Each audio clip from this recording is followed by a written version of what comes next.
मुजफ्फरनगर की खतौली विधानसभा सीट पर 5 दिसंबर को उपचुनाव होना है और मुख्य मुकाबला बीजेपी समाजवादी पार्टी और उसके सहयोगियों के बीच है।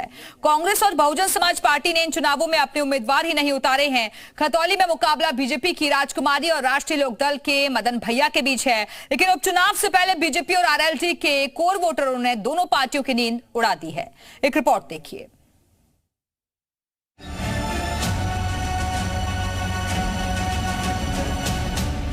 खतौली विधानसभा सीट पर इस समय उपचुनाव को लेकर बीजेपी और आरएलडी दोनों आमने सामने हैं। वहीं उपचुनाव में बीजेपी को लोकदल के अलावा त्यागी समाज से भी चुनौती मिलती दिख रही है। खतौली में त्यागी समाज एक सुर में बीजेपी का विरोध करता दिख रहा है।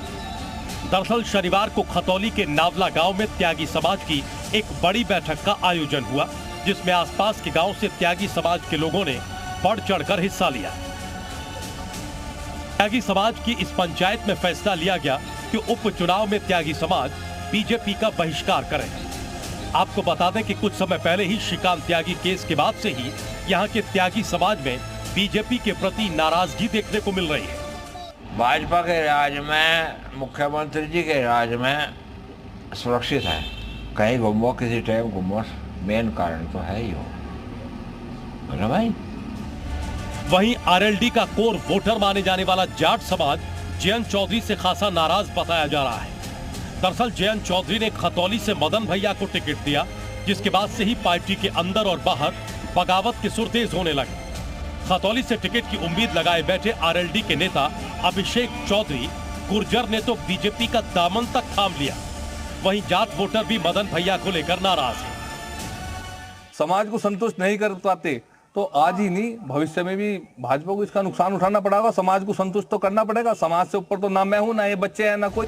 वहीं आरएलडी कैंडिडेट मदन भैया लगातार नाराज लोगों को मनाने की कवायद में जुटे हैं। माहौल बहुत अच्छा रेस्पॉन्स नजर आ रहा है और लोग महसूस कर रहे हैं, क्योंकि उस चुनाव के बाद लोग ठगा सा महसूस कर रहे थे, क्योंकि जनप्रतिनिधि कहता था मोदी योगी को वोट दिया है। हम कहेंगे गठबंधन को भी वोट दिया है, लेकिन हमारी भी जिम्मेदारी है।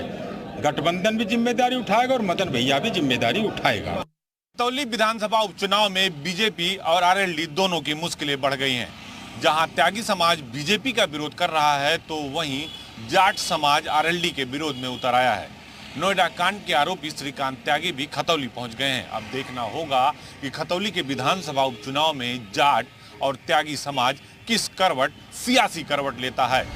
त्यागी जहां बीजेपी के कोर वोटर माने जाते हैं, वहीं जाट आरएलडी के कोर वोटर माने जाते हैं। लेकिन इस बाई इलेक्शन में पहले कोर वोटरों की नाराजगी सारे समीकरणों पर भारी पड़ती दिख रही है।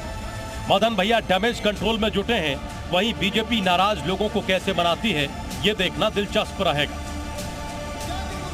ब्यूरो रिपोर्ट, जी मीडिया। और अब आइए आपको बताते हैं खतौली का जातीय समीकरण क्या कुछ बनता दिख रहा है। खतौली का जातीय समीकरण हम आपको ग्राफिक्स के जरिए पूरी जानकारी दे रहे हैं। खतौली सीट पर गुर्जर और सैनी समाज का दबदबा माना जाता है और इसके अलावा यहाँ करीब 3 लाख मतदाता हैं। 27% मुस्लिम वोटर्स हैं, 73% हिंदू वोटर्स हैं, 80,000 के करीब यहाँ मुस्लिम वोटर हैं, 40,000 Dalit voter, Saini voter 35,000, 27,000 Jat voter, 29,000 Gurjar voter, Brahmin वोटरों की संख्या 12,000 है, राजपूत वोटर 5,000 है, कश्यप वोटर 10,000 हैं। तो ये है खतौली का जातीय समीकरण।